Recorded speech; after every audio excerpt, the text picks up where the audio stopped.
예, 얼마 전에 끝난 아시안컵에서 우리나라는 요르단과의 4강전에서 졸전 끝에 2대0이라는 스코어로 패배하고 말았습니다.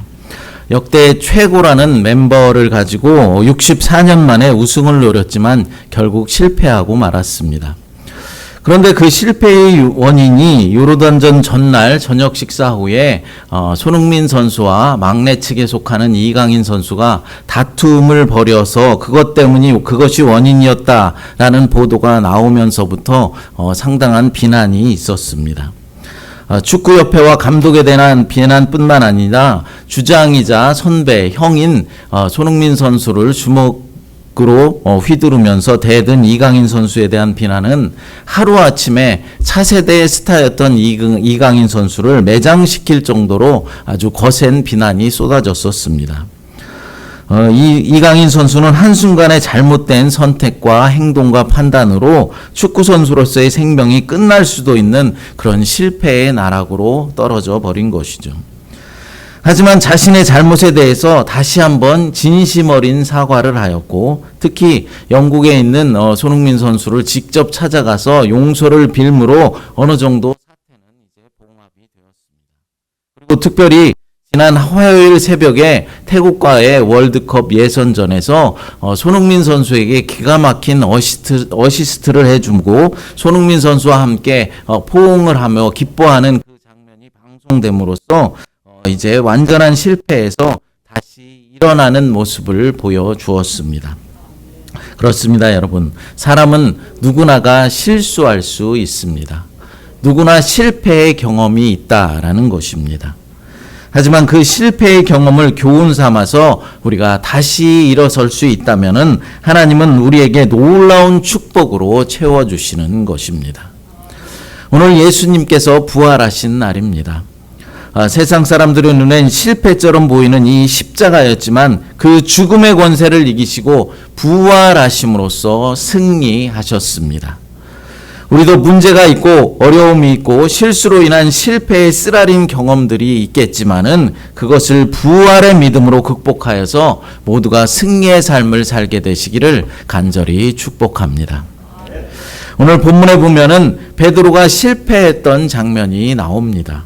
베드로는 예수님의 12 제자 중 가운데서도 가장 앞장섰던 수제자였습니다.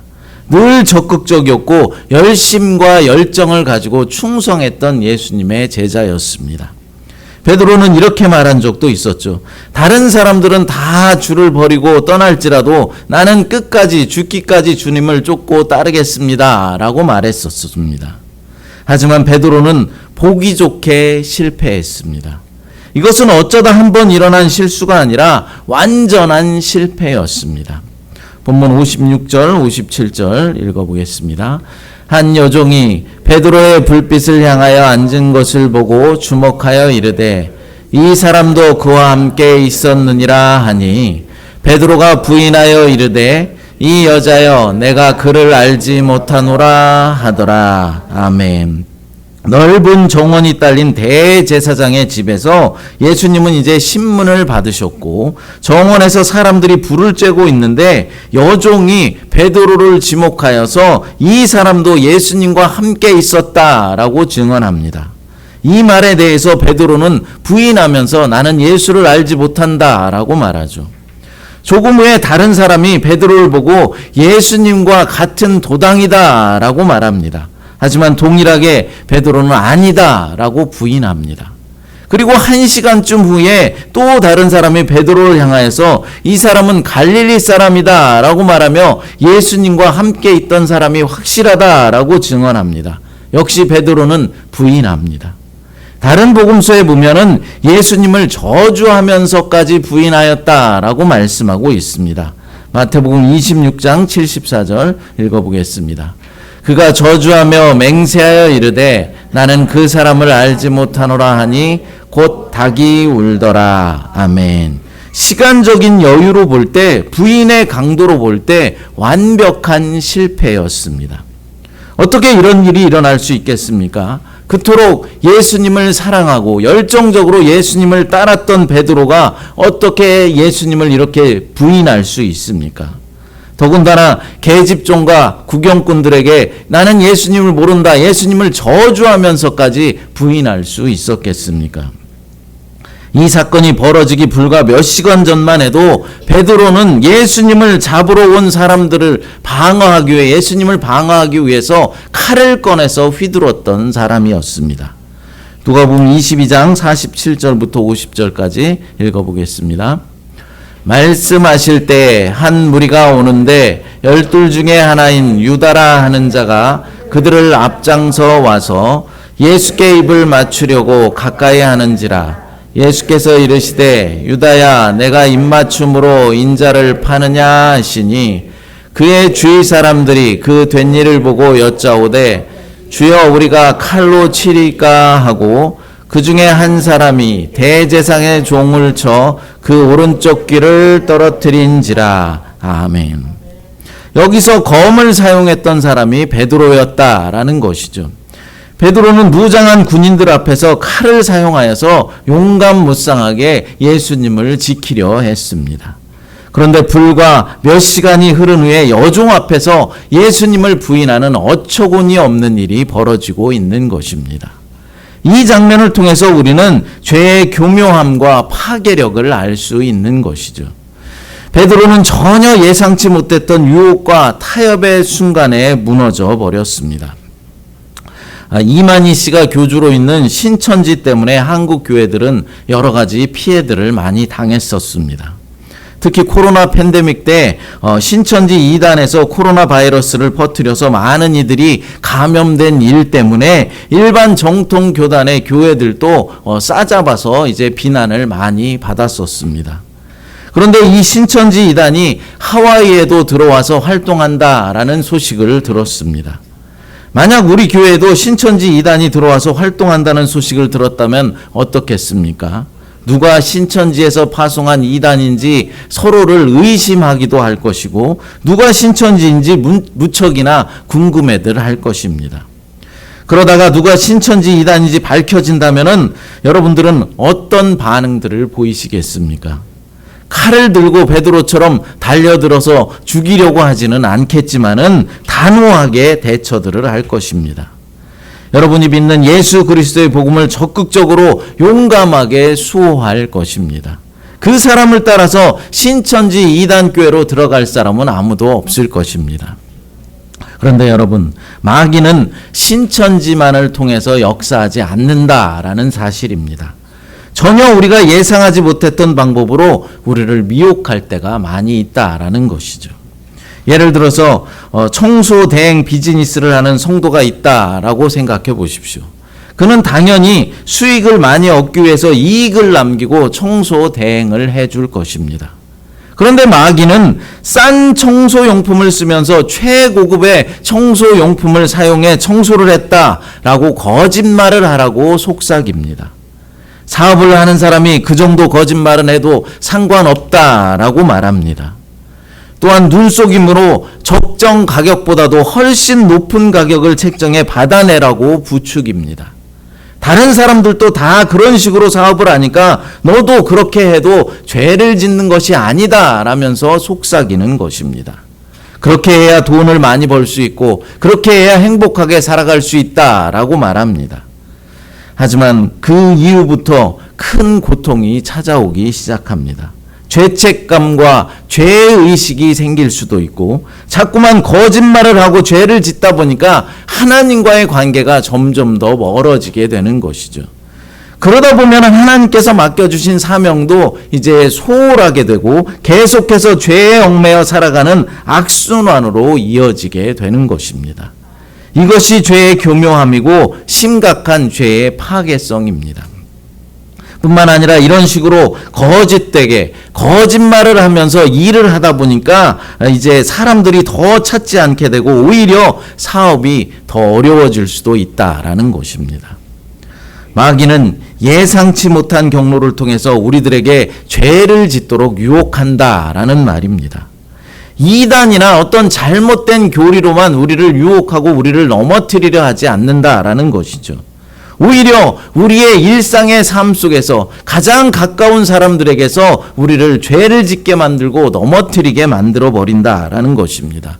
그러니까 가장 가까운 사람, 우리 가정이나 내가 일하는 직장이나 학교나 우리 교회 공동체에서 우리가 죄를 짓도록 해서 넘어지고 무너지게 만들어 버린다라는 것입니다. 이 점을 명심하시기 바랍니다. 예리한 분별력을 가지고 늘 깨어서 기도해야 할 이유가 바로 여기에 있는 것입니다. 매일 하나님의 말씀을 묵상함으로 진리가 여러분의 영혼 가운데 새겨지게 하시고 성령의 능력이 충만히 임재하도록 기도하십시오. 베드로는 실패하고 난 뒤 심히 통곡하며 울었습니다. 본문 61절, 62절 읽어보겠습니다. 주께서 돌이켜 베드로를 보시니 베드로가 주의 말씀 곧 오늘 닭 울기 전에 내가 3번 나를 부인하라 심히 생각나서 밖에 나가서 심히 통곡하니라. 아멘. 예수님은 베드로가 자신을 모른다라고 부인하는 소리를 듣고 있었습니다. 마지막 3번째 예수님을 부인했을 때 예수님은 돌이켜 베드로를 쳐다보셨습니다. 예수님의 눈과 마주치는 순간 베드로는 죄책감과 수치심 때문에 밖으로 나가서 통곡하며 눈물을 흘렸습니다. 베드로가 통곡한 이유는 신앙의 목표와 도달하고자 하는 신앙의 경지가 본인의 믿음 수준과 너무나 격차가 크기 때문이었습니다. 여러분들은 베드로처럼 이런 뜨거운 눈물을 흘려보신 적이 있으십니까? 본인이 도달하려는 신앙의 목표와 현실 수준의 차이 때문에 괴로워해 본 적이 있으십니까? 그러니까 나는 열심을 다해서 최선을 다해서 신앙생활을 하고 믿음 생활을 하려고 노력을 하는데 현실이 따라주지 않고 정말로 믿음이 따라주지 않아서 괴로워한 적이 있으시냐는 말입니다. 원수를 사랑하라고 말씀하셨는데 전혀 사랑하지 못하고 오히려 그 반대로 행동했을 때의 수치심을 경험해 보셨습니까? 깨끗하고 경건하게 살라고 예수님께서 말씀하셨는데 우리의 몸과 마음이 더러워짐으로 인해서 그 죄책감 때문에 괴로워해 보신 적이 있으십니까? 그렇다면 베드로의 눈물을 어느 정도 이해할 수 있으실 것입니다. 누가복음 22장 31절 32절 읽어보겠습니다. 시몬아 시몬아 보라 사탄이 너희를 밀가부르듯 하고 요구하였으나 그러나 내가 너를 위하여 내 믿음이 떨어지지 않기를 기도하였노니 너는 돌이킨 후에 내 형제를 굳게 하라. 아멘. 예수님은 사단이 베드로를 강력하게 공격할 것이다 라는 것을 알고 계셨습니다. 그래서 베드로의 믿음이 떨어지지 않기를 위해서 기도하셨다라고 말씀하고 있는 것이죠. 그런데 재미있는 사실은 왜 베드로가 예수님 자신을 부인하지 못하게 막지 않으셨는가 하는 점입니다. 너는 돌이킨 후에 내 형제를 굳게 하라. 이 말씀이 포함하고 있는 것이 무엇입니까? 베드로의 부인입니다. 믿음이 떨어지지 않기로 해서 기도해 주셨다면은 베드로가 예수님을 모른다라고 부인하지 않기 위해서도 기도해 주시지 왜 그것은 허용하셨는가 하는 점입니다. 예수님은 베드로의 실패 이후에 형제들을 굳게 하라라는 사명을 주셨습니다. 베드로가 넘어지고 나서 돌이킨 이후에 어떻게 사역을 감당할 것인가라는 것을 미리 내다보고 계셨기 때문입니다. 베드로가 자신의 쓰라린 실패를 통해서 배운 것이 무엇이겠습니까? 사명은 열정만 가지고는 감당할 수 없다라는 것을 깨닫게 되었습니다. 자신의 실력이 예수님을 부인하는 것밖에 없음을 배웠습니다. 철저히 자신의 무능과 죄성을 배웠다라는 것이죠. 자신에게 아무런 소망의 근거를 발견할 수 없다라는 사실을 깨닫게 되었습니다. 따라서 자기 자신을 의지하지 않고 어떠한 환경에서도 하나님만 의지하고 하나님만 바라보며 하나님께 모든 소망과 비전이 있다라는 사실을 이제 깨닫게 된 것입니다. 베드로는 오순절 성령 강림 사건 이후에 능력 있는 설교자로 쓰임받게 되었습니다.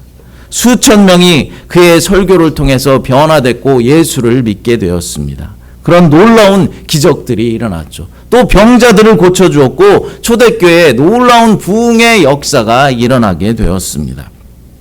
이런 상황에서 만약 베드로에게 실패의 추억이 없었다면 어떤 현상이 나타났을까요? 본인의 능력과 본인의 실력으로 사역하고 있는 것이다 라고 착각하였을 것입니다. 내가 너무나 잘나고 내가 너무나 뛰어나서 내가 말씀을 너무나 잘 전해서 사람들이 복음을 잘 받아들이는 것이다 라고 생각했을 것입니다. 그렇게 되면은 걷잡을 수 없는 타락이 일어날 수밖에 없는 것이죠. 죄로 인한 파괴와 실수, 실패를 하나님께서 우리의 삶 가운데 허용하시는 이유가 무엇이겠습니까? 더 이상 자기 자신을 의지하지 말고 하나님을 의지하고 하나님만 바라보게 하기 위해서입니다. 내 힘으로는 안 된다. 하나님께서 함께 해주셔야 된다라는 사실을 깨닫게 하기 위해서입니다. 베드로의 실패의 추억 속에 그런 하나님의 놀라운 메시지가 숨겨져 있는 것이죠.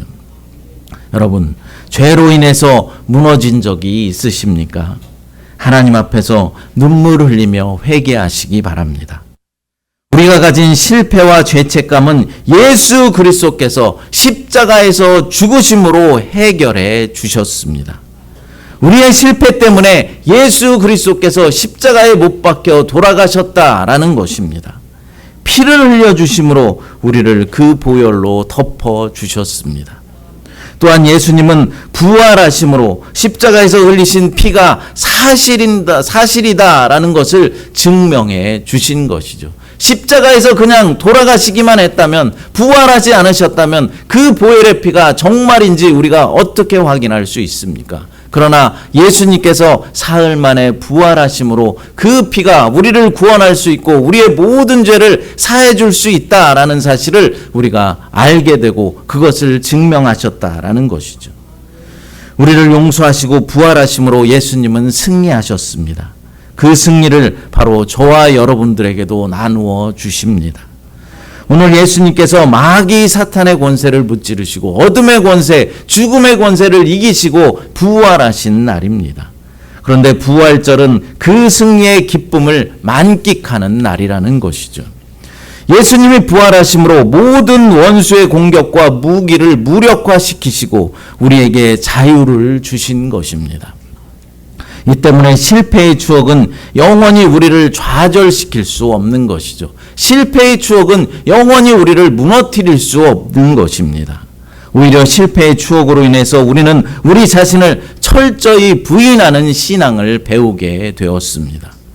또한 하나님만이 우리의 소망이 되시며 하나님만이 우리의 아버지가 되시며 우리가 영원토록 찬양해야 할 분은 하나님 한 분뿐이다 라는 사실을 배우게 된 것입니다.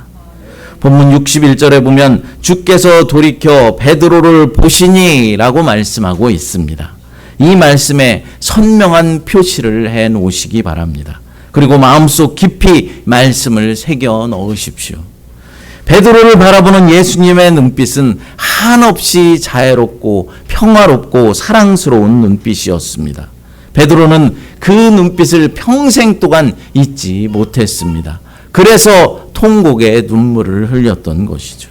통곡 이후에 그는 단 한 번도 예수님을 배반한 적이 없습니다. 그 눈빛을 맛보았기 때문에 베드로는 예수님께 완전히 헌신한 삶을 살아갈 수 있었던 것입니다. 저와 여러분들도 그 눈빛을 맛보고 헌신의 삶을 살게 되시기를 간절히 바랍니다. 예수님은 오늘도 그 눈빛을 우리들 모두에게 내려주고 계십니다. 그 눈빛을 확인하십시오. 분명히 보십시오. 예수님 안에서 참된 평화와 안식 그리고 자유와 사랑을 경험하십시오. 온유하신 그분이 오늘 부활하심으로 승리하셨습니다. 그 부활의 승리가 저와 여러분 모두의 것임을 믿으시기 바랍니다. 우리의 실패를 승리로 바꾸실 힘은 바로 예수 그리스도의 부활의 능력이라는 사실입니다. 기도하겠습니다. 하나님 감사합니다. 예수님께서 십자가에서 돌아가시고 사흘 만에 부활하셔서 우리에게 승리의 참 소망이 되시게 하시니 감사합니다.